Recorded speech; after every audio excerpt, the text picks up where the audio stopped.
Imaginez, là, gouvernement autonomiste, nationaliste, j'ai tout entendu. Les écoles Centennial, elles reçoivent du financement pour les élèves anglophones, mais pas les francophones. Saviez-vous ça, Mme la ministre? Il manque seulement l'agrément du ministère pour les élèves francophones. Est-ce que, à moins que ce soit déjà fait puis j'aille manquer ça, est-ce que la ministre peut corriger ce qui est tout simplement une irrégularité et permettre à Centennial de poursuivre sa mission?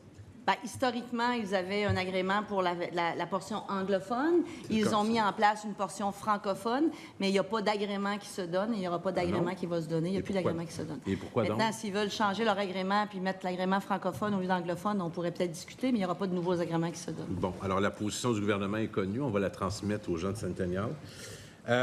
Tout à l'heure, il a été évoqué la question des raisons pour lesquelles les enseignants quittent. D'ailleurs, c'est une motion que j'avais déposée, puis la ministre avait répondu favorablement. Il me semble que c'est un peu court de dire que c'est les centres de services scolaires qui compilent.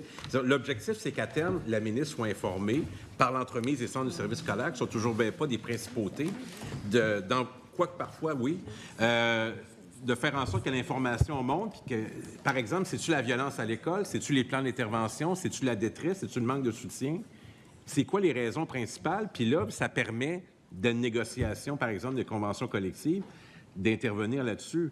Donc, je ne peux pas croire que chacun des centres de services scolaires garde ces infos puis ne communique pas à quelqu'un au ministère en disant, nous, là, voici les départs qu'on a eus dans les dernières années, puis on observe, là, c'est, par exemple, la violence à l'école. C'est pour ça qu'on a quitté le réseau avant le temps.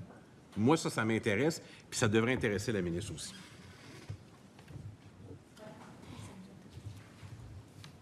Bien, je reviens à la question, puis vous pouvez trouver qu'elle n'est pas suffisante, mais c'est quand même la réponse, que c'est quand même le centre de service scolaire qui est l'employeur.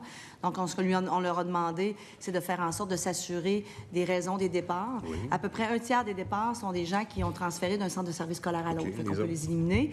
Et de prendre les mesures appropriées pour que ce soit gardé. À ce moment-là, nous, on leur a demandé de nous transmettre par la suite s'il y avait des enjeux plus particuliers qu'on doit connaître pour pouvoir les aider dans ça. Mais effectivement, les entrevues se font par les centres de services scolaires. Si la ministre ne le sait pas... Merci, Mme la ministre. Merci, Monsieur le député. C'est encore insuffisant comme réponse.